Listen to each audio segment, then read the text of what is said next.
तो फिल्म की शुरुआत होती है एक ग्रुप से जो समुद्र में मछली पकड़ रहे होते हैं। कैप्टन जैसे ही पानी पीकर एक प्लास्टिक की बोतल समुद्र में फेंकता है तो एक दर्दनाक चीख इन सब के कान फाड़ देते हैं। ये लोग डर जाते हैं।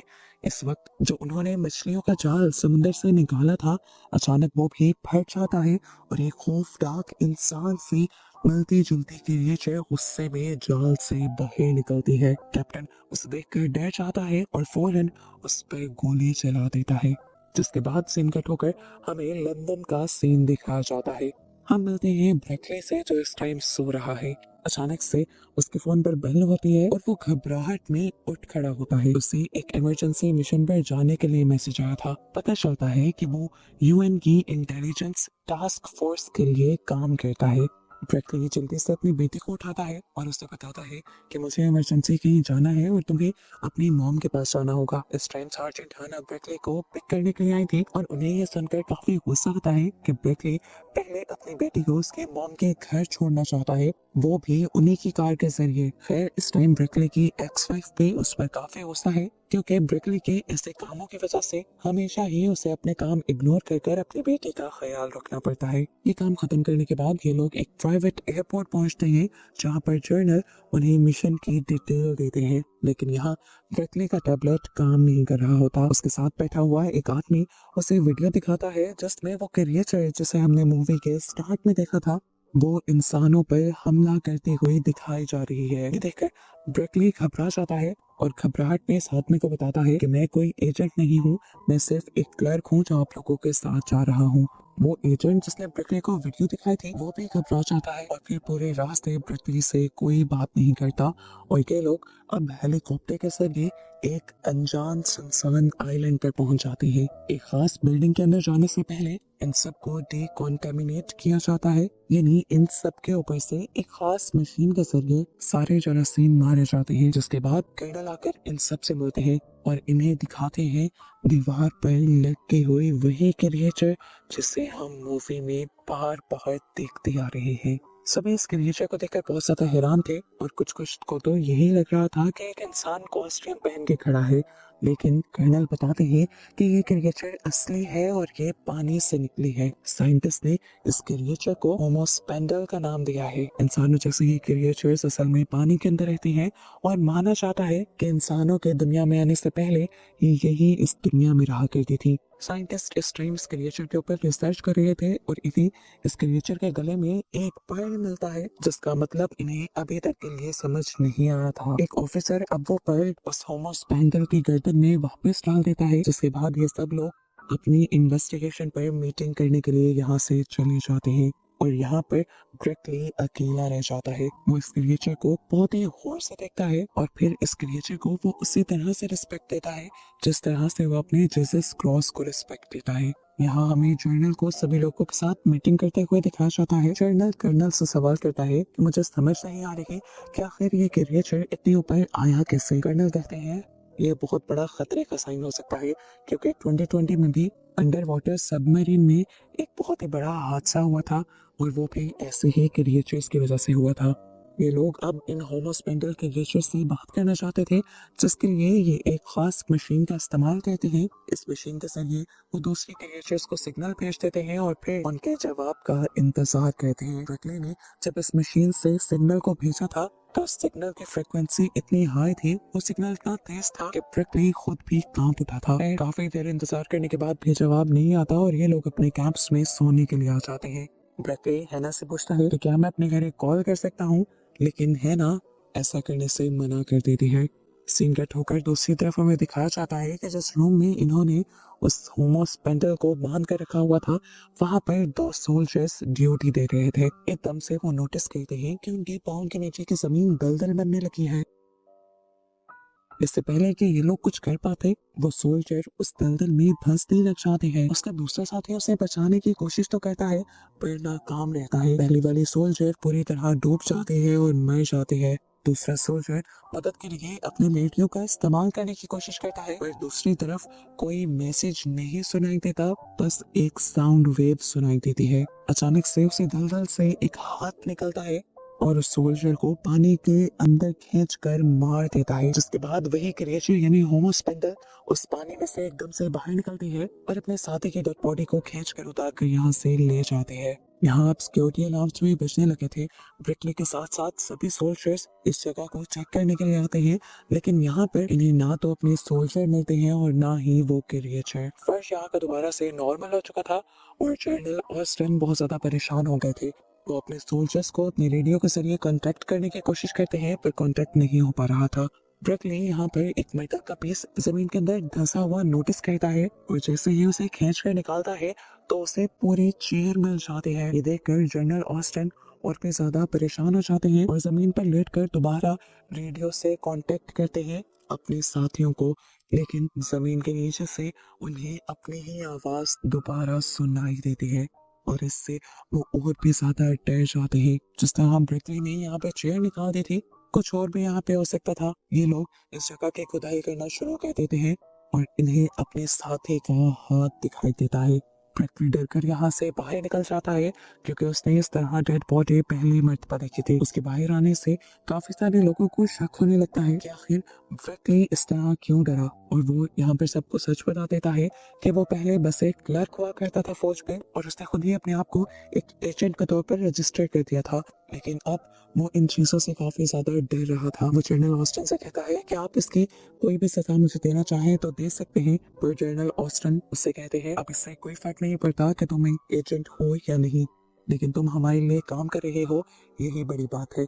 यहाँ पर ब्रिकली के साथ ही यानी हाना को बहुत ज्यादा गुस्सा आ रहा था क्योंकि इस तरह के मिशन उन्हें मिलने में सालों लग जाते हैं और ब्रिकली ने गलती से ही ये मिशन ले लिया था और ये लोग सालों की महीनों की ट्रेनिंग्स करने के बाद मुश्किल से यहाँ पहुंचे थे। है ना, अब उसे अपने यूनिट के बारे में भी बताते हैं और कहते हैं कि ये यूनिट सुपरनेचुरल चीजों पर रिसर्च करने के लिए बनाया गया है। इससे पहले कि हैना इसे और कुछ बता पाती, यहाँ पर शोर मच जाता है। खबर मिलती है कि समुद्र के किनारे पर वही क्रिएचर देखी गई है। सभी लोग उससे बात करने के लिए समुद्र के किनारे पर चले जाते हैं और ब्रिकली को यहाँ पर कैमरा पकड़ा दिया जाता है उस क्रिएचर को कैप्चर करने के लिए। जनरल ऑस्टिन सभी लोगों को अपने हथियार नीचे रखने को कहते हैं और एक ट्रांसलेटर के जरिए उस क्रिएचर को वेलकम करते हैं अर्थ पर। जिसके बाद ऑस्टिन उसे दुनिया पर बुला रहे थे क्योंकि वो इन क्रिएचर्स के साथ मीटिंग करना चाहते थे और जानना चाहते थे कि आखिर वो क्यों अब पानी के ऊपर आ रहे हैं। एक क्रिएचर पहले पहले मीटिंग के लिए नहीं मानता और जनरल ऑस्टिन से कहता है कि तुम लोगों ने हमें मारा है और अब हम बदला चाहते हैं। जवाब में ऑस्टिन कहता है कि मारा तो आप लोगों ने भी हमें है, लेकिन हम बदला नहीं चाहते, हम अमन चाहते हैं और इसलिए हमें आपसे एक मीटिंग करनी होगी जिस पर ये क्रिएचर यानी होमो स्पेंडल मान जाती है, लेकिन एक शर्त पर कि होमो स्पेंडल किसी एक इंसान से नहीं बल्कि पूरी दुनिया के लोगों से बात करेंगे। उसके ये कहते हैं पूरी दुनिया में जगह जगह समुद्र से ऐसे ही होमो स्पेंडल्स बाहर निकलने लग जाते हैं और पूरी दुनिया इस अजीब नजारे को देखकर बहुत ही ज्यादा डर जाती है। सभी लोगों के फोन्स पर अलर्ट्स बजने लग जाते हैं और सिचुएशन बहुत ही ज्यादा डरावनी हो जाती है। लोग इन होमो स्पेंडल्स के वीडियोस बनाकर इंटरनेट पर अपलोड करने लग जाते हैं और थोड़ी ही देर में जहाँ पर होमो स्पेंडल्स को नहीं भी देखा गया था वहाँ पर भी होमो स्पेंडल्स वायरल हो जाते हैं। इस टाइम तक कोई भी किसी भी होमो स्पेंडल पर हमला नहीं करता क्योंकि जनरल ऑस्टिन का हुक्म था कि वो पहले होमो स्पेंडल के लीडर से बात करना चाहते हैं। आखिर होमो स्पेंडल्स भी मान जाते हैं और यहाँ पर H2O डिप्लोमेसी तैयार कर दी जाती है। H2O डिप्लोमेसी वो मीटिंग है जो होमो स्पेंडल्स और इंसानों के दरमियान में होगी।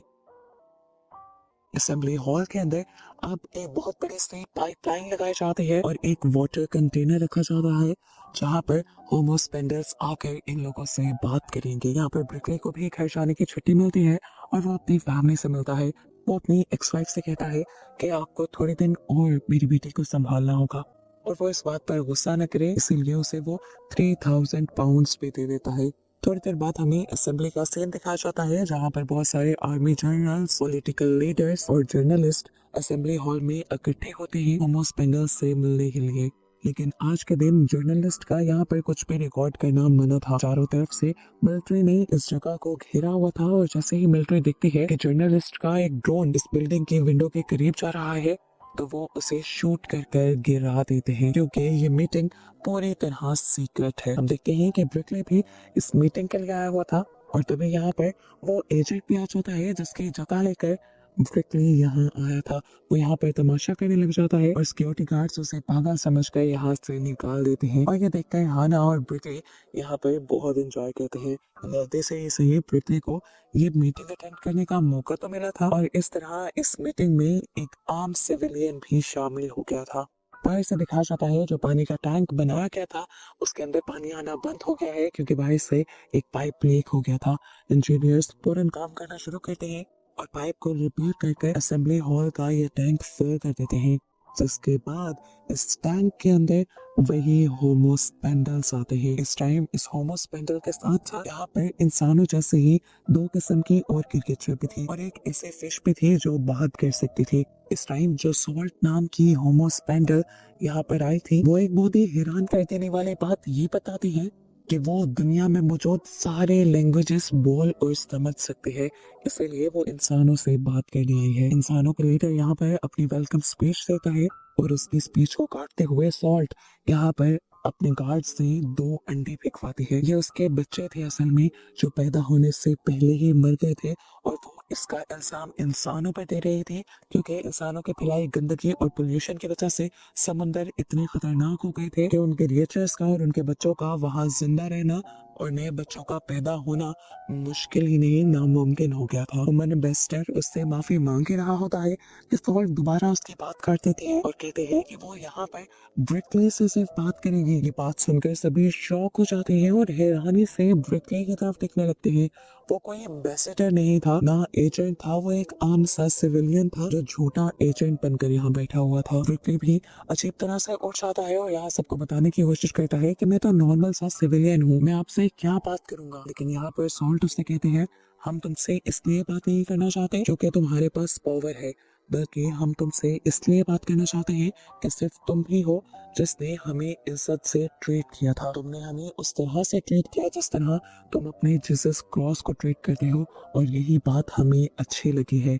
इसीलिए हम किसी से नहीं बल्कि सिर्फ तुमसे बात करना चाहते हैं क्योंकि हमें लगता है कि तुम हमारी बात सुन पाओगे, समझ पाओगे। यहाँ पर वो ब्रिकली का एक्शन एक वीडियो के फॉर्म में बाकी सभी इंसानों को भी दिखाते हैं और आखिर ब्रिकली भी अब उससे बात करने के लिए मान जाता है। फिलहाल के लिए ये मीटिंग यहाँ से खत्म हो जाती है और ब्रिकली को पकड़ लिया जाता है यूनिट की कमांडर की तरफ से और वो अब अलेक्की में ब्रिकली से आकर पूछते हैं आखिर कौन हो तुम, अपनी सच्चाई बताओ, क्यों एक झूठा एजेंट बनकर तुम यहाँ पर आए, तुम्हारा फैमिली बैकग्राउंड क्या है, क्या तुम होमोस्पेंडल्स के साथ मिले हुए हो। ब्रिकली उन्हें यकीन दिलवाने की कोशिश करता है कि वो कोई भी नहीं है, एक आम सा इंसान है। लेकिन कमांडर को उस पर यकीन नहीं आ रहा था और कमांडर अब उसके बारे में इन्वेस्टिगेशन करवाना शुरू कर देते हैं और साथ ही उसकी फैमिली को भी पकड़ लेते हैं। दुनिया के बड़े बड़े एम्बेसडर्स, पॉलिटिकल लीडर और यहाँ तक के पीएम भी नाराज है कि एक आम इंसान इतनी खास मीटिंग कैसे अटेंड कर सकता है और वो कैसे इंसानों के लिए इतने बड़े बड़े फैसले ले सकता है। इधर इंटरनेट पर भी ब्रिकली के बारे में ऐसी खबरें मशहूर हो जाती है कि जैसे वो फिश स्पाई है, होमोस्पेंडल्स का स्पाई है और वो इंसानों के रूप में असल में कोई और ही क्रिएचर है। यहाँ तक कि दुनिया में तो ये भी रूमर्स फैल जाते हैं कि इस पूरी दुनिया के पॉलिटिक्स को भी कोई दूसरे ही क्रिएचर चला रही है। इधर हमें दोबारा असेंबली दिखाई जाती है जहाँ पर पीएम कमांडर गेट से कहते हैं कि तुम सॉल्ट से जाकर कह दो कि हम उसके फैसले से खुश नहीं हैं, ब्रिकली से उसकी मीटिंग नहीं करवाई जाएगी बल्कि हम अपना एम्बेसडर खुद चुनेंगे। ये लोग इस टाइम सॉल्ट से एक प्राइवेट मीटिंग करते हैं जिसमें ब्रिकली, कमांडर केट, उसके साथ जनरल और प्राइम मिनिस्टर थे। ये लोग सॉल्ट को समझाने की कोशिश करते हैं कि अगर आपकी मीटिंग ब्रिकली से करवाई गई तो इंसानों का उनके लीडर से भरोसा हट जाएगा। लेकिन सॉल्ट अभी भी इसी जिद पर थी कि वो ब्रिकली से ही बात करेंगे क्योंकि ब्रिकली के अलावा कोई और इंसान उनकी उतनी इज्जत नहीं करता। मजबूरन ब्रिकली को आगे आना पड़ता है और सॉल्ट से बात करनी पड़ती है। सॉल्ट उसे कहते हैं तुम इस मामले में क्या चाहते हो, मुझसे वो बात करना, ना कि वो बात करना जो तुम्हें इन कमेटी वालों ने सिखाई है। ब्रिकली उनसे कहता है कि मुझे लगता है कि आपको इन लोगों की बात सुन लेनी चाहिए, इस तरह सच में लोग हमारी बातों पर यकीन नहीं करेंगे, आपको ह्यूमन एम्बेसडर से ही बात करनी चाहिए। तो यहाँ सॉल्ट उससे कह जाती है कि अगर कल तुम मीटिंग में ना हुए तो यहाँ कोई मीटिंग नहीं होगी। अब कमांडर केट उसे स्पेशल हाई सिक्योरिटी वाली वैन में बिठाकर यहाँ से दूर ले जाती है, वहाँ जहाँ उनकी बेटे और बीवी को रखा गया है। रास्ते में केट उससे मजाक भी करती है कि मेरे पास गन है, देखो कुछ भी कर पड़ेगी तो मैं तुम्हें मार दूंगी। ब्रिकली बेचारा डर जाता है, पर केट उससे बताती है कि मैं तुमसे मजाक कर रही थी यार, असल में हम लोगों को मिलकर इस दुनिया को बचाना है। मुझे इस चीज से प्रॉब्लम नहीं है कि बात एम्बेसडर करे या तुम करो, मुझे सिर्फ इस चीज से मतलब है कि इंसानियत को बचाया जाए। ब्रिकली जैसे ही आकर अपनी वाइफ और बेटे से मिलता है, वो बहुत ज्यादा एक्साइटेड था, डरा हुआ भी था। वो अपनी फैमिली को अपने साथ होने वाली सारी बात सुनाता है कि किस तरह वो एक एजेंट बनकर गया, उसे फिर होमोस्पेंडल मिला, उसने होमोस्पेंडल की रिस्पेक्ट की, होमोस्पेंडल ने उससे बात करने को कहा और इस सब कुछ। उसकी ये बातें इतनी ज्यादा एक्साइटिंग थी कि उसकी बेटी तो बहुत मजे से सुन रही थी, पर उसकी वाइफ को उसकी बातों पर यकीन नहीं आ रहा था। उसकी वाइफ कहती है अगर ये बातें सच हुई है तो मेरी मानो तो इस पंगे में मत ही पड़ो। पर उसकी बेटी कहती है अरे नहीं, आपको ये गोल्डन चांस मिला है अपने आप को प्रूव करने का और एकदम से मशहूर होने का, ये मौका कभी हाथ से मत जाने दीजिएगा। ब्रिकले खुद भी अब अपनी बेटी की बातें सुनने के बाद इस चीज के लिए एक्साइटेड था। इतने में दिखाया जाता है कि कमांडर केट और उनकी सारे साइंटिफिक टीम सोल्ट की पुरानी बातें सुन रही थी और उसके हर हर एंगल से उसे ऑब्जर्व कर रहे थे। ये लोग अपने से ज्यादा ज़हीन और होशियार क्रिएचर को देखकर काफी ज्यादा हैरत में थे। यहाँ पर जो अंडर सॉल्ट गिरा कर गई थी, साइंटिस्ट उसके ऊपर रिसर्च भी करने लग जाते हैं और उन्हें कहा एक सैंपल यहाँ पर एक साइंटिस्ट चुरा कर किसी आदमी को बेच देता है, सिर्फ अपनी सिटीजनशिप हासिल करने के लिए। अब वो आदमी जिसने ये सैंपल लिया था, वो जाकर ये सैंपल जर्नल को दे देता है और पता चलता है कि सीक्रेटली ये आदमी जो कि पॉलिटिकल लीडर है, जर्नल के साथ मिलकर खुफिया बिजनेस पर जाते हैं और उससे बहुत ही ज्यादा पैसे कमा रहे हैं। वो असल में होमोस्पेंडल्स के साथ ना ही कोई मीटिंग करना चाहते हैं और ना ही कोई डील करना चाहते हैं पोल्यूशन को खत्म करने के लिए, जो कि इस तरह से उनका बिजनेस तबाह हो जाएगा। यहाँ से जाहिर होता है कि ये लोग बहुत ही ज्यादा करप्ट थे, इन्हें इंसानियत को बचाने के बजाय अपने बिजनेस को बचाने की पड़ी थी। हालांकि अगर इंसान ही खत्म हो जाते तो इनका बिजनेस कौन चलाता है, इनकी अपनी कॉमन सेंस। अब यही जर्नल अगले दिन होमोस्पेंडल्स और इंसानों की मीटिंग से पहले ब्रिकले की पिक्चर भी पूरे मीडिया पर वायरल कर देता है ताकि अगेन ये मीटिंग हो ही ना सके। मीडिया ब्रिकले के पीछे पड़ जाती है और केट बहुत मुश्किल से ब्रिकले को निकाल कर असेंबली हॉल तक लेकर आती है। उसे ये भी पता चल जाता है कि ये काम एक जर्नल का है, इसीलिए ये उस जर्नल को भी इस सीक्रेट मीटिंग से बाहर निकाल देते हैं। फिर फाइनली अब मीटिंग शुरू हो जाती है। सॉल्ट भी वापस आ गई थी और उसके आते ही ब्रिकले अपनी मीटिंग शुरू कर देता है और वो स्पीच पढ़ने लगता है जो केट ने उसे दी थी। सबसे पहले वो कहता है कि सॉल्ट, मैं आपसे माफी मांगना चाहता हूँ, मुझे दुख है कि आपके एक्स सरवाइव नहीं कर पाए और आपके बच्चे इस दुनिया में नहीं आ पाए। उसकी बात करते हुए सॉल्ट उससे पूछते हैं क्या तुम्हारा कोई बच्चा है? ब्रिकले हाँ में जवाब देता है। उसके बाद सॉल्ट कहते हैं मुझे रिवर से एक ग्लास पानी चाहिए और उसके बाद ही अब कोई बात होगी। उसकी ये भी बात मान ले जाते हैं और रिवर से जब पानी आता है तो देखने को मिलता है कि वो पानी इंतहाई गंदा था, बिल्कुल ब्राउन कलर का हो चुका था। वो सॉल्ट ब्रिकले से कहते हैं इस पानी को पियो, जबकि हेडफोन के जरिए केटो से कहते हैं ये पानी मत पीना, बस वो स्क्रिप्ट पढ़ते रहो जो मैंने तुम्हें दी है। उस कहने पर यहाँ स्क्रीन पर जो लफ्ज चलने लगते हैं, ब्रिकले दोबारा वही लफ्ज बोलने लग जाता है, लेकिन सॉल्ट दोबारा उसे रोक देती है और कहती है मैंने तुम्हें कहा है वो चीजें मत पढ़ो जो तुम्हारी गवर्नमेंट ने तुम्हें लिख कर दी है, तुम वो बोलो जो तुम्हारे दिल में है। यहाँ पर दोबारा केट उसे स्क्रिप्ट को ये पढ़ते रहने को कहते हैं, लेकिन गुस्से में अब ब्रिकले अपने कान से हेडफोन उतार देता है और वही बोलता है जो उसके दिल में था। वो कहता है इंसान बेवकूफ है और अपनी हरकतों की वजह से ही इस दुनिया को तबाह कर रहे हैं। ब्रिकले कहता है इंसान समझते हैं कि पोल्यूशन उनका मसला ही नहीं, लेकिन ये उन्हीं का मसला है और उन्हीं का फैलाया हुआ है। आज के बच्चे नए हैं, वो हमारी बात सुनना चाहते हैं, इस अर्थ को दोबारा से ठीक करना चाहते हैं। सॉल्ट को ब्रिकले की बातें पसंद आ रही थी। उसकी बातें सुनकर सॉल्ट दोबारा उसकी तारीफ करती है और कहती है कि तुम एक सबसे अच्छे इंसान हो। ब्रिकले शर्मा सा जाता है और उसके ऐसे बिहेवियर को उसके सीनियर्स यानी हाना और जनरल ऑस्टन बिल्कुल पसंद नहीं करते। पर फिलहाल के लिए मीटिंग दोबारा खत्म हो जाती है और एक सिक्योरिटी वैन में ब्रिकले को दोबारा उसके होटल रूम में पहुंचा दिया जाता है, जहाँ पर उसकी फैमिली एक लग्जरी लाइफ एंजॉय कर रही थी। इस टाइम उसकी वजह से वो बहुत एक्साइटेड होकर वो सब बातें बताता है जो उसके साथ हुई थी और ब्रिकले की बेटी अपने डैड की बातों को सुनकर बहुत ही ज्यादा प्राउड फील करती है।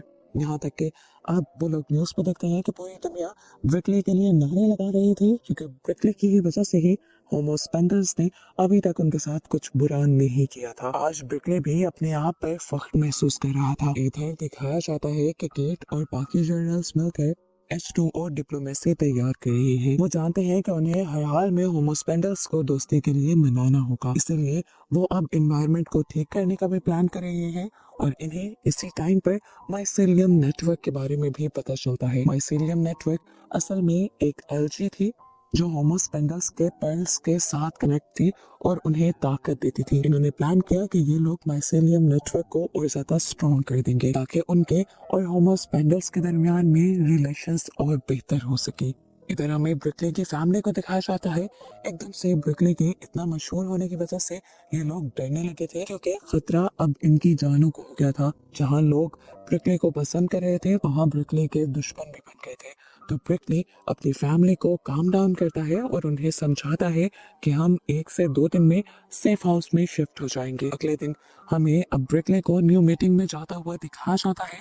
मीडिया के जवाबों से बचते हुए वो अब असेंबली हॉल के अंदर आया था। ब्रुकली अब सॉल्ट को यानी होमोस्पेंडल के लीडर को अपने यूनिट के फैसले के बारे में बताने लगता है और कहता है कि हम 2065 तक 50% पोल्यूशन खत्म कर देंगे। लेकिन ये चीज सुनकर सॉल्ट बहुत ज्यादा गुस्सा हो जाती है क्योंकि 2065 आने में कई साल थे। सॉल्ट उससे पूछते हैं कि आखिर इतना वक्त क्यों लगेगा।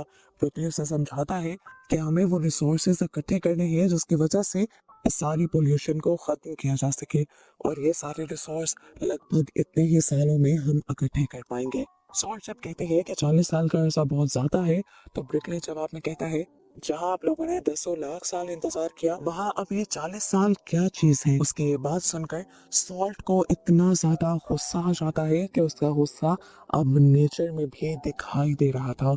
बाहर आसमान बिल्कुल काला पड़ जाता है और बुरा तूफान आ जाता है। इस तूफान में कोई पानी कोई हवा नहीं थी, बल्कि ये तूफान दुनिया का सबसे अजीब तूफान था जिसमें प्लास्टिक और समुद्र के अंदर का कचरा था। दिखाया जाता है कि अब बड़ी मिकदार में वो सारा कचरा वो सारी प्लास्टिक जो कई सालों में इंसानों ने समुद्र के अंदर फेंका था वो आसमान से बरसते हुए अब जमीन पर इंसानों के ऊपर ही गिर रहा था।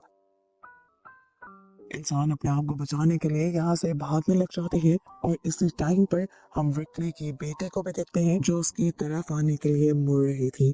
इस कचरे के तूफान की वजह से वो भी ट्रैफिक में फंस जाती है और तभी अचानक उनकी कार के ऊपर भी एक भारी भरकम चीज आकर गिरती है जिसकी वजह से उनका ड्राइवर फौरन ही मारा जाता है और ब्रुकले की बेटी डर कर गाड़ी से निकल जाती है। केट को जैसे ही इस सारी चीजों के बारे में पता चलता है वो फौरन ही सॉल्ट से जाकर कहती है प्लीज इस सब को बंद कर दो।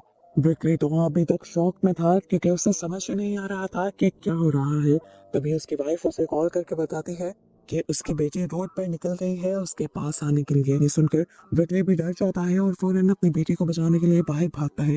रोड पर वो उसे कहीं नजर नहीं आ रही थी, लेकिन जब थोड़ा ही आगे गया तो उसने देख लिया कि उसकी बेटी के ऊपर एक बहुत बड़ा एंकर गिरने वाला था और वक्त पर आकर उसने अपनी बेटी को खींचकर इस एंकर के गिरने वाली मौत से बचा लिया। इसी टाइम पर हम देखते हैं कि ब्रुकले की वाइफ पे आ जाते हैं और ये सब लोग अपने आप को बचाने के लिए असेंबली हॉल के अंदर चले जाते हैं। इंटरनेट पर न्यूज चैनल्स पर हर जगह ये प्लास्टिक का तूफान वायरल हो जाता है और लोग यही बातें करने लग जाते हैं कि होमोस्पेंडल्स की तरफ से जंग का ऐलान है और हमें भी अब जंग के लिए तैयार हो जाना चाहिए। हमें शहरों का सीन दिखाया जाता है। शहर आते आते कचरे से भर गए थे, यहाँ तक कि समुद्र के अंदर डूबा हुआ टाइटैनिक भी यही आकर गिर गया था। सब लोग पैनिक हो जाते हैं और यहाँ असेंबली हॉल में दोबारा सॉल्ट के साथ मीटिंग स्टार्ट होती है। ब्रुकले उसे समझाता है कि हमें वोट नहीं चाहिए, हम जंग नहीं करना चाहते। तो सॉल्ट उसे कहते हैं तुम्हें याद नहीं है जंग तो काफी अरसे से चल रही है और इस जंग को इंसानों ने ही शुरू किया है। इसी कचरे के जरिए इंसान ही हम पर हमला करते हुए आ रहे हैं। हमने तो अभी पहला ही अटैक किया है। सॉल्ट को कन्विंस करने के लिए यहाँ पर अभी भी केट स्पीच लिख लिख कर ब्रुकले को वही स्पीच बोलने को कह रही थी, लेकिन अब ब्रुकले जानता था कि उसे ये स्पीच नहीं पढ़नी। वो समझ गया था कि सॉल्ट को पॉलिटिकल चीजें नहीं समझ आ रही, इसीलिए वो अपने कान में से हेडफोन निकाल देता है। अब पूरी ह्यूमैनिटी की किस्मत एक आम से शहरी के हाथ में थी। ब्रुकले उससे बात करता है और उसे समझाने की कोशिश करता है देखो सॉल्ट, मैं समझता हूँ कि ये इंसानों ने ही जंग की थी, इंसानों ने आप लोगों के साथ बहुत बुरा किया, लेकिन अब जो आप लोगों ने किया है उससे इंसान बहुत ज्यादा डर चुके हैं, और जब इंसान डर जाते हैं तो वो अजीबोगरीब खौफनाक चीजें करते हैं। और मैं नहीं चाहता कि इंसान वो सारे काम करे। वो इस टाइम डिमांड करता है कि आप हमारे साथ दोस्ती का एक एग्रीमेंट कर लें और हम भी आपको कोई नुकसान नहीं पहुंचाएंगे। लेकिन सॉल्ट इस बात को मानने के लिए तीन शर्तें सामने रख देते हैं। इसमें से एक थी कि इंसान अब समुद्रों का किसी भी तरह से इस्तेमाल नहीं करेंगे, ना तो अपना वेस्ट वहां डंप करेंगे, ना ही पोल्यूशन फैलाएंगे, और ना ही वो ट्रैवलिंग और ट्रांसपोर्ट के लिए समुद्र का इस्तेमाल करेंगे। सॉल्ट कहती है इंसानों को जमीन का इस्तेमाल करना बहुत अच्छे से आता है और जमीन के जरिए भी सारे काम किए जा सकते हैं। हम लोग जब आपके घर आपकी जमीन पर नहीं आएंगे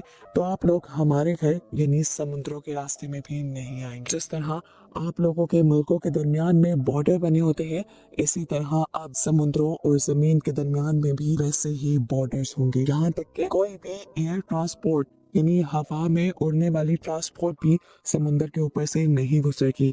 ये सुनना था कि यहाँ पर बैठे हुए काफी सारे जर्नलिस्ट भड़क जाते हैं और कहते हैं कि मॉडर्न वर्ल्ड इस तरह काम नहीं करती। मॉडर्न वर्ल्ड को अब खाना तक चाहिए, तो उसके लिए भी वो ट्रांसपोर्ट पर डिपेंड करती है, और अगर ट्रांसपोर्ट ही बंद हो जाएगी तो वो क्या करेंगे। सॉल्ट इस टाइम भड़क कर कहते हैं कि मैं यहाँ किसी की कोई बात सुनने नहीं आई, मैं सिर्फ अपनी शर्तें बता रही हूँ और मैं सेवरिकली से ही बात करूंगी। ये कहते ही वो अपनी तीसरी शर्त पे बताती है कि अगले मीटिंग के लिए अब सॉल्ट या कोई भी होमोस्पेंडल अर्थ पर नहीं आएगा। वो यहाँ पर रोमन ट्रंच का मार्क दिखाती है और बताती है कि अगली मीटिंग यहीं पर होगी। ये जगह समुंदर की बिल्कुल दरमियान में 25,000 फुट गहरी थी। इस जगह जाना तो सबमरीन के जरिए भी मुमकिन नहीं था। केट ब्रिकली से इस शर्त को मानने से इनकार करने को कहती है, लेकिन ब्रिकली फिर भी इस शर्त पे भी हाँ कह देता है। सॉल्ट कहती है कि ऐसा कर कर हम जानना चाहते हैं कि क्या तुम वाकई ही बराबरी पर यकीन रखते भी हो या नहीं। ब्रिकली इस टाइम सॉल्ट की आंखों में आंखें डालकर कहता है, ठीक है, तुम्हारी सारी शर्तें कबूल, अब हम तुम्हारी कही हुई जगह पर मिलेंगे।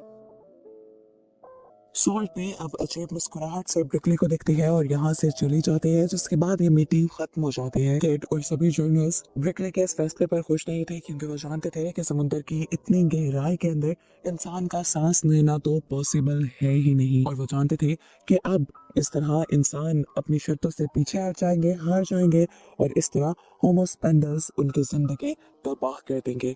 लेकिन अब जो भी था, इन्हें शर्तें तो माननी ही थी। अगले ही दिन से ब्रिकली की सीक्रेट ट्रेनिंग शुरू कर दी जाती है, सबमरीन को चलाने की और सबमरीन में सरवाइव करने की। एक नया प्रेशर सूट भी तैयार किया जाता है ताकि ब्रिकली समुंदर की इतनी गहराई के अंदर जा सके। आखिर पे पूरी टीम को एक सबमरीन में बिठाकर अगली मीटिंग के लिए भेज दिया जाता है, जबकि दूसरी तरफ हम देखते हैं कि केट को एक बड़ी ऑफिशियल मीटिंग में बुलाया जाता है। यहाँ पर जनरल के पास एक नया प्लान था, अपनी दुनिया को बदले बगैर, अपने लाइफस्टाइल को बदले बगैर इस जंग को जीतने का। वो कहते हैं कि वो होमोस्पेंडर्स को एक न्यूक्लियर मशीन के जरिए टॉर्चर कर कर खत्म कर सकते हैं और इंसानों को वापस आजादी दिलवा सकते हैं। लेकिन यहाँ पर केट इस चीज के लिए तैयार नहीं थी। वो चाहती थी कि इस मसले को प्यार से ही हल किया जा सके। तो कमांडर दोबारा केट को समझाने लगते हैं कि होमोस्पेंडल्स ने ऐसी शर्त रखी इसलिए थी ताकि वो इंसानों से जंग कर सके। मेरी मानो तो जंग की तैयारी कर लेनी चाहिए, पर केट दोबारा उन्हें फोर्स करती है कि ब्रिकली बात करने के लिए क्या है और उसके आने से पहले तक हम कोई फैसला नहीं करेंगे। जहाँ केट ने भी अपना फैसला सुना दिया था, तो जर्नल भी अपना फैसला सुना देते हैं कि हम होमोस्पेंडल्स के कहने पर अपनी ट्रांसपोर्ट्स जो ओशन के थ्रू हो रही है वो बंद नहीं करेंगे।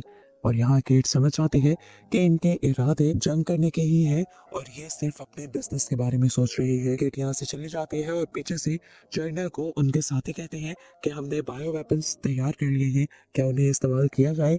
पर जर्नल भी स्टैंड करके उन बायो वेपन्स को इस्तेमाल करने के लिए मना कर दे। पर यहाँ जर्नल के साथी जर्नल से कहते हैं कि हमें उस बायो वेपन का इस्तेमाल कर लेना चाहिए, किसी को भी खबर नहीं होगी कि ये काम हमारी मर्जी से हुआ है और इस तरह हमारा काम भी हो जाएगा। सीन कट होकर अब हमें उस सबमरीन को दिखाया जाता है जो काफी गहराई में जा चुकी थी। एकदम से होमोस्पेंडल्स आकर इनकी सबमरीन को खींचते हुए किसी अजीब सी जगह में ले जाते हैं और ये लोग पैनिक कर जाते हैं। लेकिन जब ब्रिकली अपनी विंडो से सॉल्ट को देखता है तो वो अपनी सबमरीन से बाहर निकल आता है। ये लोग इस जगह आकर हैरान परेशान थे। ये जगह समुद्रों की गहराई पर थी, लेकिन यहाँ पर पानी का एक कतरा भी नहीं था।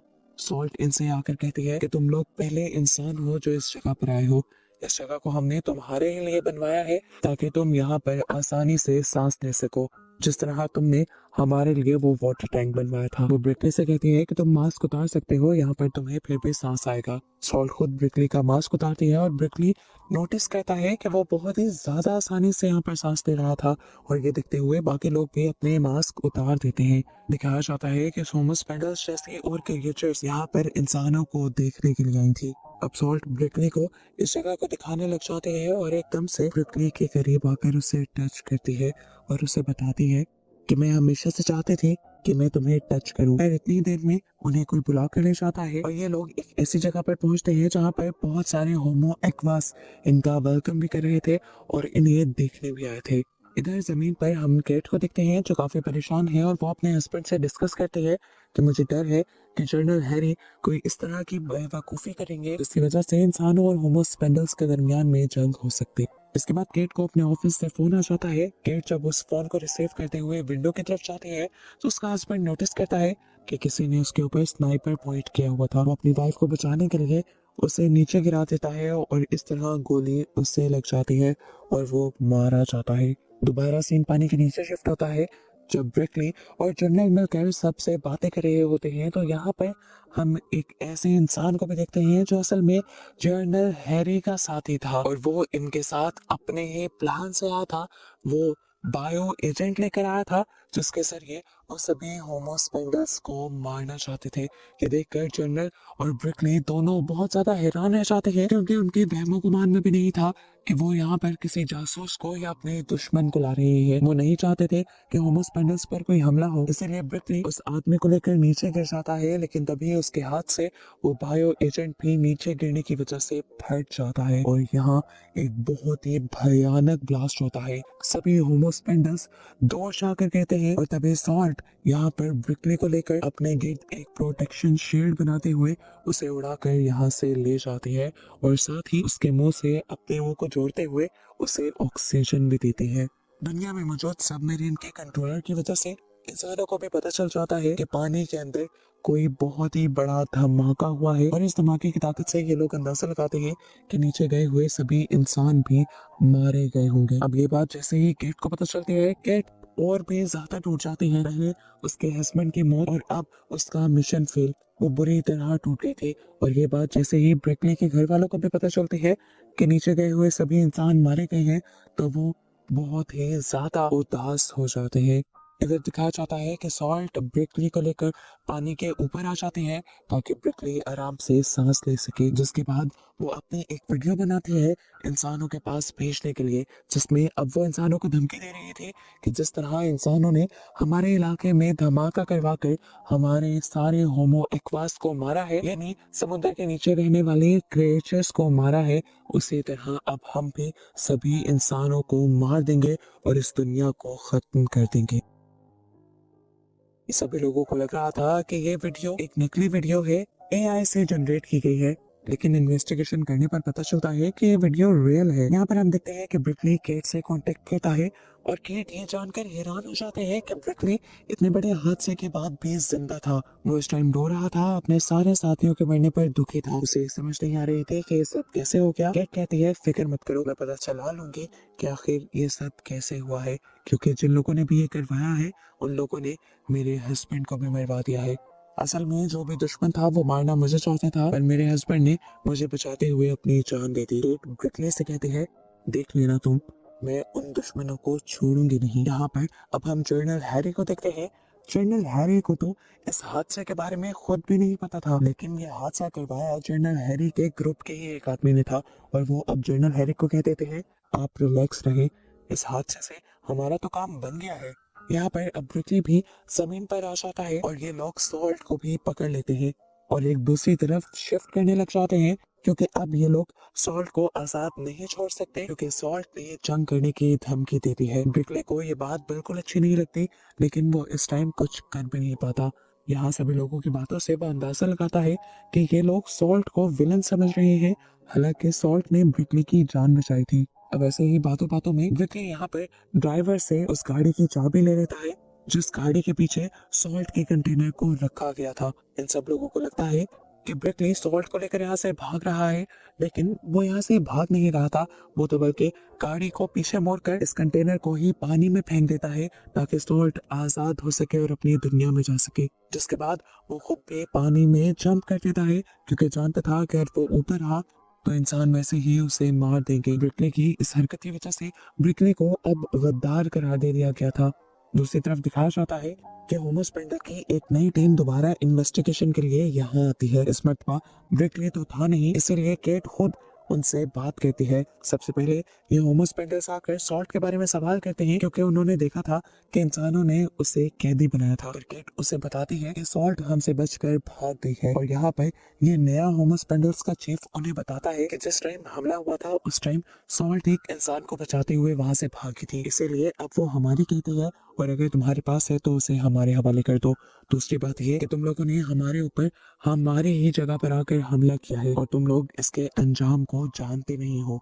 शायद तुम लोगों को अंदाजा नहीं है कि हम क्या क्या कर सकते हैं। केट उनसे इस हमले के लिए माफी मांगती है और उन्हें यकीन दिलवाती है कि वो हमला इंसानों में से एक गद्दार ने किया था और इस हमले का उन लोगों को बिल्कुल नहीं पता था। होमो स्पेंडर का लीडर उनसे कहता है जो हुआ जैसे हुआ, नुकसान हमारा हुआ है, हम होमो एक्वास का हुआ है और हम इसका बदला लेके रहेंगे। हमारे पास एक ऐसा हथियार है जो तुम्हारी पूरी दुनिया को एक झटके में तबाह कर सकता है और वो है रस्ट। वो अपने हाथ में पकड़ी हुई लोहे की छड़ी को एक सेकंड में रस्ट में बदल कर दिखा देता है और वो कहता है कि हम इसे रस्ट यानी जंग के जरिए तुम्हारी सारी की सारी बिल्डिंग्स एक सेकंड में तबाह कर सकते हैं।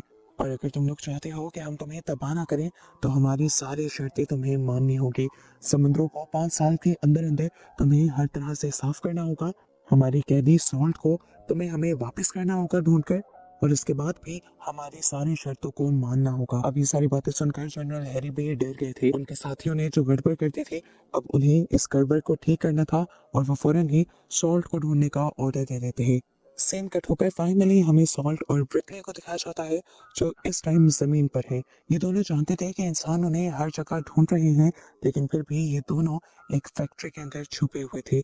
सॉल्ट ब्रिकली को बताती है कि मैंने तुम्हें छूते हुए तुम्हारे लंग्स को साफ कर दिया है, अब तुम्हें लंग्स की कोई डिसीज नहीं होगी। ये कहते हुए वो उसके करीब आने लग जाते हैं और ऐसे इन दोनों के दरमियान की दुनिया बिल्कुल खत्म हो गई। ये दोनों अब एक साथ रहने का फैसला कर लेते हैं, लेकिन एक बहुत बड़ा मसला है कि जमीन पर रहने वाले लोग भी इनके दुश्मन हैं और पानी में रहने वाले लोग भी। ये लोग जानते हैं कि ज्यादा देर तक ये लोग एक साथ नहीं रह सकते। और ब्रिकली सॉल्ट से कहता है कि मैं दरमियान का कोई रास्ता निकाल ही लूंगा और तुम्हें यहाँ से लेकर कहीं दूर चला जाऊंगा। इस टाइम बातें करते हुए ब्रिकली सॉल्ट को ये भी बता देता है कि हमला करवाने में उनके यूनिट के लीडर केट का कोई हाथ नहीं। केट सच में बेकसूर है और ये काम किसी ऐसे इंसान का है जिसका फायदा होमो स्पेंडर्स को मारने से जुड़ा हुआ है। फिर ये लोग फैसला कर लेते हैं कि ये लोग किसी ऐसी जगह पर जाएंगे जो समुद्र का किनारा होगा। सॉल्ट पानी में रहेगी और ब्रिकली करीब ही साहिल पर रहेगा। सॉल्ट को ये आइडिया पसंद आ जाता है और यहाँ से जाने से पहले ब्रिकली अपनी फैमिली को लास्ट टाइम कॉल मिलाता है, लेकिन वो नहीं जानता था कि उसके कॉन्टेक्ट के सभी लोगों के फोन्स पहले ही हैक किए जा चुके थे ताकि उसे लोकेट किया जा सके। वो अब जैसे ही अपनी फैमिली से मिलने के लिए जाता है तो उसकी वाइफ और बेटे को पता चल जाता है कि एफबीआई उसके पीछे है, इसलिए वो फौरन ब्रिकली से यहाँ से भाग जाने को कहते थे। लेकिन इससे पहले कि ये दोनों यहाँ से भाग जाते हैं इन्हें चारों तरफ से मिलिट्री के लोग घेर लेते हैं। एक तरफ केट की टीम थी तो दूसरी तरफ थे जनरल हैरी के सोल्जर्स। दोनों ही उन्हें पकड़ना चाहते थे, लेकिन तभी यहाँ पर फौरन केट सबको कांटेक्ट करती है और उन्हें कहती है कि केट और ब्रिकली को कुछ ना किया जाए क्योंकि वो दोनों बेकसूर हैं। इन्हें असल में पता चल गया था कि सॉल्ट की जो वीडियो इन्होंने देखी थी वो असल में एआई जनरेटेड थी और जनरल हैरी के ही साथियों की एक चाल थी। लेकिन कोई भी इस टाइम उसकी बात को सुनने को तैयार नहीं था। कुछ सोल्जर्स तो ब्रिकली को पकड़ भी लेते हैं और ये देखकर सॉल्ट इतनी जोर से चिल्लाते हैं कि यहाँ पर सभी लोगों के कान फट जाते हैं और खुद पानी के अंदर जंप कर देते हैं। उसको यहाँ से जाता देखकर ब्रिकली टूट जाता है, लेकिन अपने आप से वादा करता है कि वो उसे जरूर ढूंढ कर रहेगा। इसके बाद हमें होमो स्पेंडर के नए लीडर टाइट को दिखाया गया जो आप पानी के बाहर आ चुका था और उसने आते ही एक खास किस्म का इंस्ट्रूमेंट बजवा कर सभी जानवरों को अपनी तरफ अट्रैक्ट कर लिया। इन्होंने ज्यादातर कुत्तों को अट्रैक्ट किया था और ये लोग कुत्तों को जाल में पकड़कर उनका शिकार कर कर खाने लग जाते हैं, बिल्कुल उसी तरह से जिस तरह इंसान किसी मछली का शिकार करके खाते हैं। होमो स्पेंडर्स की इस हरकत से इंसानों को गुस्सा आता है और जब इंसान इस बारे में बात करते हैं तो टाइड इन सब से कहता है कि तुम लोग भी सालों से मछलियों का शिकार करते आ रहे हो। जिस तरह डॉग्स तुम्हारे सबसे अच्छे और वफादार पेट्स हैं, इसी तरह मछलियां भी हमारी पेट्स हैं। हमें भी दुख होता है जब तुम उनका शिकार कर कर खाते हो। इधर केट के ऑफिस में केट को पता चलता है कि अंटार्कटिका की बर्फ तेजी से पिघलने लगी है, जिसकी वजह से जमीन पर पानी का लेवल बहुत ही बढ़ता जा रहा है। और वो समझ गए थे कि ये सारा काम होमो स्पेंडल्स का ही है। अगर इसी तरह तेजी से बर्फ पिघलती रहती तो वो दिन दूर नहीं था जब पूरी दुनिया ही सैलाब में डूब जाती। इसी वजह से दोबारा इंसानों को होमो स्पेंडल्स से मीटिंग करनी पड़ती है। और तब टाइड दोबारा कहता है कि तुम लोगों ने अभी तक अपना काम शुरू नहीं किया, समुद्रों को साफ करना शुरू नहीं किया। इसी वजह से आप लोगों को सबक सिखाना हमारी मजबूरी बन गई है। ये मीटिंग इनके यहाँ पर खत्म हो जाती है और कुछ देर बाद हमें दिखाया जाता है कि ब्रिकले जाकर अपनी फैमिली से मिलता है। उसे इस टाइम कैद करके रखा गया था। वो अपनी फैमिली को बताता है कि रोज रात को वो सॉल्ट को ढूंढने के लिए जाता है, पर उसकी वाइफ पूछती है कैसे, तुम तो कैद में हो। तब वो बताता है कि उसने एक गार्ड को अपना अच्छा दोस्त बना लिया है। रोज रात को वो कैमरास में गड़बड़ करता है और समुद्र के किनारे सॉल्ट को ढूंढने के लिए जाता है, लेकिन अब तक उसकी बात नहीं हो पा रही। ये कहते हुए वो रोने लग जाता है और ये कन्फेस करता है कि वो सॉल्ट से प्यार करने लगा है और उससे बात के बगैर रहना उसके लिए अब मुश्किल हो गया है। सीन कट होकर अब हमें जनरल हैरी को दिखाया जाता है। वो अभी तक होमो स्पेंडल्स को खत्म करने का ही अपने ग्रुप के साथ मिलकर प्लान कर रहे थे।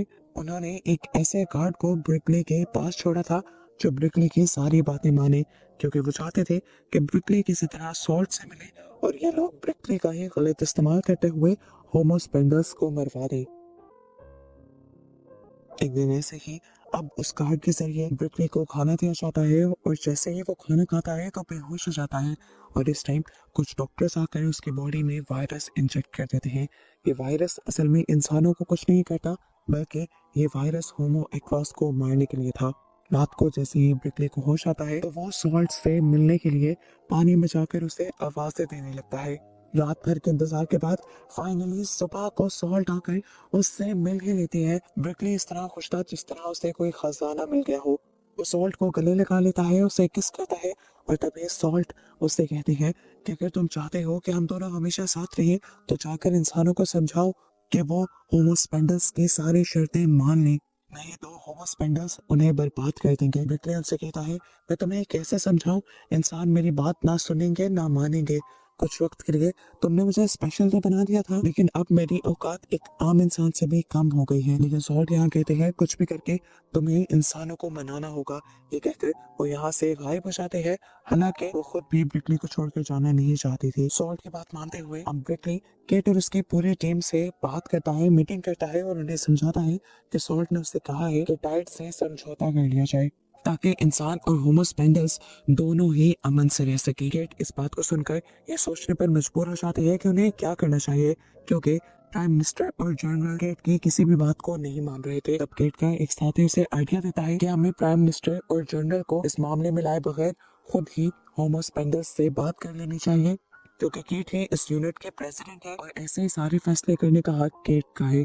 केट को भी ये आइडिया पसंद आता है और वो लोग होमो स्पेंडल्स को मिलने के लिए सिग्नल्स भेजना शुरू कर देते हैं। लेकिन अजीब बात होती है, घंटों नहीं बल्कि दिनों गुजर जाते हैं और होमो स्पेंडल्स का कोई जवाब नहीं आता। केट डरने लग जाती है कि कहीं होमो स्पेंडल्स उनसे नाराज तो नहीं हो गए, कहीं होमो स्पेंडल्स उनके खिलाफ कोई बहुत बड़ा प्लान या कोई बहुत बड़ी चाल तो नहीं चल रहे। 4 से 5 दिन गुजरे कि पूरी दुनिया के साहिलों पर होमो स्पेंडल्स अजीब हालत में मिलने लगे। वो मर चुके थे, उनकी बॉडी पर अजीब किस्म के पिंपल्स निकले हुए थे और उनके मुंह खाए गए थे। इतनी ज्यादा तादाद में ये लाशें आ रही थी कि ऐसा लग रहा था कि जैसे सारे ये होमो स्पेंडल्स मारे जा चुके हैं। ऐसा क्यों हो रहा था, केट को इसके लिए परेशानी हो जाती है। साइंटिस्ट इन होमो स्पेंडल्स को चेक करते हैं और पता चलता है कि इन्हें खास किस्म के वायरस के जरिए मरवाया गया है और ये ऐसा सिंथेटिक वायरस है जिसे इंसान ही बना सकता है। ये वायरस इंसानों के लिए बिल्कुल नुकसानदार नहीं, लेकिन होमो स्पेंडल्स को मार सकता है। केट को भी समझ आ जाता है कि उसे जो एक सर्वेलेंस नाम के प्रोग्राम के बारे में पता चला था, वो जनरल हैरी का शायद यही प्रोग्राम था जिसमें वो पूरे होमो एक्वास को मरवा कर सिर्फ इंसानों को इस दुनिया पर रखना चाहते थे और उन्हें इंसानों की इस जालिम नेचर पर बहुत ज्यादा दुख होता है। इस टाइम पर जब केट दुखी थी तो केट को बताया जाता है कि होमोस्पेंडल्स उनसे मिलने के लिए आ रहे हैं और सिग्नल भेज रहे हैं। पता चलता है कि सॉल्ट मिलने के लिए आ रही थी और सॉल्ट हमेशा ब्रिकली से ही बात करती थी, इसलिए फौरन ब्रिकली को यहाँ से लेकर जाया जाता है। असेंबली हॉल में आते ही ब्रिकली को उस वायरस के बारे में बताया जाता है जिसकी वजह से होमोस्पेंडल्स मर रहे हैं और ये जानकर वो बहुत ज्यादा दुखी हो जाता है। लेकिन केट उसे बताती है कि अब तक हम लोग ये नहीं जान पाए कि ये वायरस किसने बनाया है और किसने फैलाया है। इन दोनों की बातों के दौरान यहाँ पर सॉल्ट आ जाती है और उसे देखकर ब्रिकली बहुत ज्यादा खुश होता है। लेकिन सॉल्ट इस टाइम पूरी तरह उदास थी। वो ब्रिकली को भी एक तरह से इग्नोर कर रही थी और वो सभी इंसानों को बताती है कि मैं आज सभी इंसानों के सामने अपनी हार मानती हूँ। हम लोग हार गए हैं और इंसान जीत गए हैं। उससे हमारे स्पीशीज के तकरीबन लोग मारे जा चुके हैं और बहुत थोड़े लोग ही सरवाइव कर पाए हैं। ब्रिकली जो कुछ भी नहीं जानता था वो रोते हुए सॉल्ट से पूछने लग जाता है, आखिर मुझे बताओ तो सही कि पानी के नीचे हुआ क्या था। सॉल्ट उसे बताती है कि तुम्हारे थ्रू एक वायरस भेजा गया था जिसकी वजह से बहुत सारे होमोस्पेंडल्स मारे जा चुके हैं। और ब्रिकली भी ये सुनकर टूट जाता है क्योंकि वो समझ गया था कि उसका भी गलत इस्तेमाल किया गया है। सॉल्ट अब दोबारा सब लोगों को कहती है, हम जल्द ही इस बात का पता चला लेंगे कि वो वायरस किसने बनाया है और उस वायरस के बनाने वाले और फैलाने वाले हर इंसान को हम पानी के जरिए ही मार देंगे। उसके बाद कहते ही यहाँ पर जनरल हैरी और उनके सारे साथियों को ऐसे हेलुसिनेशंस होने लगे कि जैसे वो लोग बाथरूम में फंसकर पानी में डूबकर मर रहे हैं या फिर कोई उन्हें पानी में डुबा कर मार रहा है। अब ब्रिकली सॉल्ट को बुलाता है और कहता है कि हम लोग किसी डील की बात कर रहे थे, मैं तो केट के साथ मिलकर उसी डील के बारे में बात करना चाहता था। लेकिन यहाँ सॉल्ट उसकी बात काट देती है और कहती है कि अब कोई डील नहीं होने वाली। पहले मुझे लगता था कि इंसान और होमोस्पेंडल्स एक साथ मिलकर रह सकते हैं, लेकिन अब नहीं। अब हम जान गए हैं कि इंसान और होमोस्पेंडल्स बस एक दूसरे के दुश्मन हैं। डिगले यहाँ पर कहता है, ऐसा नहीं है सॉल्ट, तुम गलत समझ रहे हो। हम अभी भी वो एग्रीमेंट कर सकते हैं। समुद्र का सबसे गहरा इलाका बेशक आप लोग ले लो, वहाँ की हम सफाई भी करवा देंगे, वहाँ पर हम कोई ट्रांसपोर्ट भी नहीं चलाएंगे और जैसा आप लोग कहेंगे वैसा हम करेंगे। लेकिन ब्रिकली की बात सुनकर सॉल्ट अब उसे उन इंसानों की तस्वीर दिखाती है जो होमोस्पेंडल्स को मारकर और उनके लाशों के साथ खेल रहे थे। सॉल्ट कहती है, असल में ये सब वो इंसान हैं जो ज्यादातर दुनिया में रहते हैं और वही हमें नुकसान में पहुंचाते हैं और अब इंसानों से हम डरने लगे हैं। मैं जितना भी चाहूँ अब हमारी स्पीशीज तुम इंसानों के साथ कोई भी एग्रीमेंट नहीं कर पाएगी। ये कहकर सॉल्ट वहां से चली जाती है और ब्रिकली टूट जाता है। इसी तरह से ये मीटिंग खत्म हो जाती है। मीटिंग के खत्म होने पर यहाँ पर पानी के टैंक्स एकदम से फटने लग जाते हैं और सभी लोग अफरा तफरी में यहाँ से भाग जाते हैं।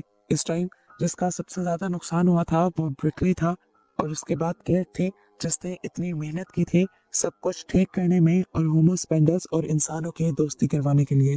केट इस टाइम उदास थी कि एकदम से उसे एक डॉक्टर की कॉल आई और उसे एक शॉकिंग बात ये बताई गई कि ब्रिकली के पानी से निकलने के बाद बहुत सारे टेस्ट किए गए थे और उनके एक टेस्ट में एक बहुत ही अजीब चीज ये नोटिस की गई है कि उसकी बॉडी के अंदर बहुत सारे चेंजेस आ रहे हैं जिन चेंजेस की वजह से वो इंसान होकर भी एक होमोस्पेंडल वाली जिंदगी गुजार सकता है, यानी पानी के अंदर जी सकता है। ये बात सुनते ही केट जल्दी से ब्रिकली को लेती है और कार में बैठकर यहाँ से निकल जाती है और रास्ते में उसे खुशखबरी देती है कि वो अब हमेशा के लिए सॉल्ट के साथ रह सकता है पानी में, क्योंकि उसका डीएनए सॉल्ट के साथ रहने की वजह से म्यूटेट हो गया है। एक इंसान और होमोस्पेंडल वाला डीएनए हो गया है। वो जमीन पर भी रह सकता है और पानी में भी। ये जानकर ब्रिकली बहुत ज्यादा खुश हो जाता है। उसे तो लग रहा था कि जैसे उसे पूरी दुनिया मिल गई। वो लास्ट टाइम अपनी फैमिली से मिलता है और उन्हें हमेशा के लिए गुड बाय कह देता है। उसे दुख तो हो रहा था लेकिन उससे ज्यादा खुशी थी उसे हमेशा के लिए सॉल्ट से मिलने की। इन सारी चीजों के बाद ब्रिकली फाइनली केट के साथ उस जगह पर पहुंच जाता है जहाँ पर सॉल्ट रहा करती थी। वो अपने कपड़े उतार कर पानी के अंदर चला जाता है और वहाँ हम देखते हैं कि उसके गर्दन पर फिन्स आ गए हैं। वो किसी होमोस्पेंडर की तरह ही पानी के अंदर अब सॉल्ट की कंपनी एंजॉय कर रहा था और बहुत खुश था। जबकि बाहर केट भी उन दोनों के मिलने से बहुत खुश थी। जिसके बाद केट यहाँ पर वॉक करने लग जाती है और देखती है कि एक आदमी वॉक करते हुए यहाँ पर कचरा फेंक गया था। वो गुस्से में इस आदमी से कहते हैं, उठाओ ये रैपर। पर वो आदमी जब उसकी बात नहीं सुनता तो वो बंदूक निकाल कर उसके ऊपर तान देती है और डर कर वो आदमी भी कचरा उठा लेता है। इससे जाहिर हो रहा था कि केट अब वो सारे काम करने वाली थी इससे पानी में बचे कुछ होमोस्पेंडल्स की जिंदगी आसान बनाई जा सके और सेफ हो